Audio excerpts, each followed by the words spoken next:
So dekat tangan saya sekarang ni kita ada the first Oppo punya semi ear noise cancellation punya earbud. Yes, ini adalah semi ear, sama je macam AirPods. So dia tak adalah cangkum ataupun orang panggil apa tu, dia masuk semua bagi korang punya telinga tu memang mendap semua tu. Yang ni dia ada ruang untuk korang punya telinga untuk bernafas sikit lah. Sebab tu nama dia semi ear. So yes. So ini adalah my first impression punya video dan juga unboxing untuk Oppo Enco Air 5S punya earbud ni. So nama saya daripada Pocket Socket. So let's go. So first off, terima kasih kepada Oppo sebab bagi saya ni untuk review dan juga bagi saya ni juga. Ini adalah Oppo Reno 16 5G. Yang di mana saya dah review dia punya unboxing dan juga impression. So korang boleh je tengok dekat atas ni video dia. Saya tak tahu mana dia punya card akan keluar. Rasanya sini kot. Macam tu. So ya, korang boleh tengok saya punya first unboxing dan juga saya punya first impression lah untuk phone Oppo Reno 16 5G ni. So tapi tak apa, hari ni saya akan review earbud ni Enco Air 5S. So bukan review sebenarnya, sorry, saya akan unboxing dan juga buat first impression lah. Without further ado, kita buka terus kita punya kotak ni. So korang boleh tengok kat sini, kotak dia very nice. Saya boleh cakap yang untuk warna dia lah, saya suka warna dia. Saya suka purple. So warna dia, nama dia Starlight Purple. Ada lagi satu sebenarnya warna putih, warna dia dalam Luna White macam tu. So korang boleh pilih antara warna putih atau warna purple. Tapi saya, kalau kata saya diberikan pilihan lah, saya akan pilih Starlight Purple sebab saya suka warna purple. So korang boleh je buka kat sini. Tada, korang boleh tengok kat sini. Tak buka lagi dia punya plastik. So korang boleh je slide je tepi. And then dia punya build dia very premium punya build. Dia tak sama macam earphone ataupun earbud yang harga bawah dalam 200 setengah macam tu. It's very premium. Dia punya ni pun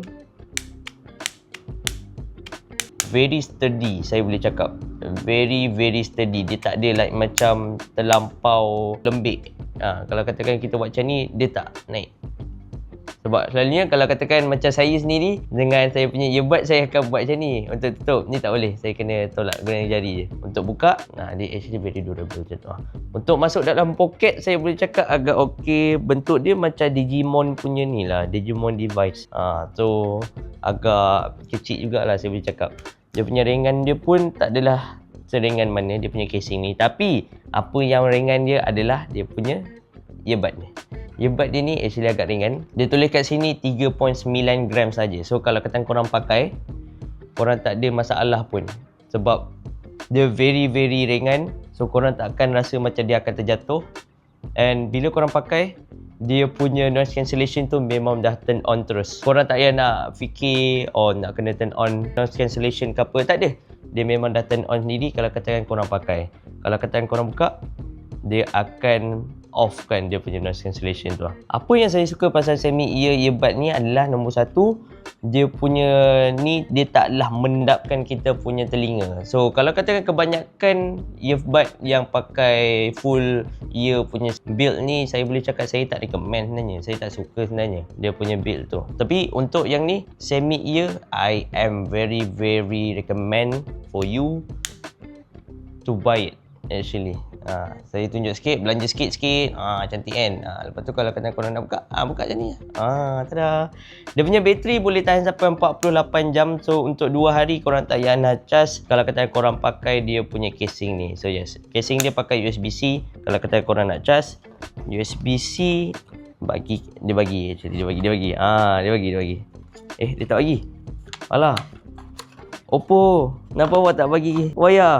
Alamak. Tapi itulah, kalau kata korang dapat wayar, awak dapat wayar lah. Dia pakai 12mm dynamic punya driver. So kalau kata korang nak dapatkan yang very jelas, yang dia punya profile dia very basic and also clarity dia pun sedap, korang boleh beli yang ni. Sebab dia pakai driver yang baru lagi, latest punya. And then untuk dia punya safety, saya boleh cakap dia ada IP55. So korang boleh je pakai ni masa berpeluh, masa kalau kata korang nak pakai untuk jogging, untuk korang pakai time hujan, boleh, tak ada masalah. And then apa yang menarik pasal earphone ni, dia pakai slide punya sensor. Dia bukannya tap, tapi dia slide macam tu. So jom kita connect dekat saya punya phone. Okay, so saya dah install Hey Melody. So ini adalah app untuk korang connect korangnya earbud dan juga korangnya phone untuk navigate and also untuk setting lah. Korang boleh je search dekat Google Play Store and then korang boleh tekan kat sini add a device, add, and then dia akan search. Korang buka je korangnya earbud and then dia akan keluar. Yes, and then kita tekan connect lah. Kita tekan connect, pairing button bawah ni. Yes, tekan. Okay, dah connect. Oh, senang. Okay, so korang boleh je tekan kat sini. Tekan and then korang boleh dapatkan feature-feature dia sekali. Tak nak tutorial. Saya dah pro. Gitu. So kat sini korang boleh pakai. Ini adalah noise cancellation. So korang boleh off noise cancellation, jangan risau. And then korang boleh dapatkan transparency. So transparency ni boleh dengar daripada luar lah sebenarnya. So boleh je tengok kat sini.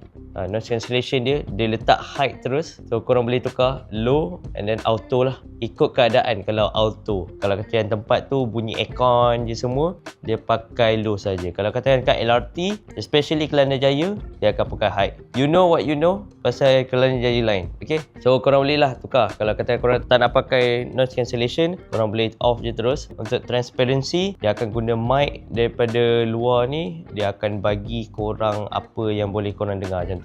So untuk dia punya slide feature dia pula, korang just boleh je tekan ni and then korang naikkan je. Nanti dia akan naik sendiri. Macam contoh kan, kalau katakan saya gerakkan yang ni, so dia akan keluar dekat sini. Korang tak payah nak tap. Untuk dia punya sound, saya boleh cakap very busy. Dia punya vocal pun boleh dengar. And then untuk dia punya clarity dia, saya boleh cakap agak middle macam tu lah. Saya bukannya auditory punya person, saya visual, so saya tak kisah sebenarnya bunyinya macam mana. Tapi saya nak ada that kind of bass and also vocal dia clear. Sebab saya nak dengar dia punchy. Tapi Oppo Enco A5s ni, dia memang dah memadai untuk saya. Untuk harga RM299, saya boleh cakap very affordable and also very worth it. Kalau kata korang nak beli sekarang, boleh je. Sekarang kita ada early boot punya promotion lah. Kalau kata korang suka video ni, leave like, share dan juga komen. Kalau kata korang nak tengok saya punya full review untuk Oppo Enco A5s ni, tunggu saja, jangan risau. Maybe akan dikeluarkan insyaAllah. Mana tahu minggu depan, 2 minggu depan macam tu, saya kena review ni sebelum habis tamat untuk saya hantar balik lah semua tu. So itu saja untuk hari ni. Nama saya Yul daripada Pocket Socket. Jangan lupa untuk subscribe dan juga jangan lupa untuk leave like, share dan juga komen. Assalamualaikum dan bye-bye.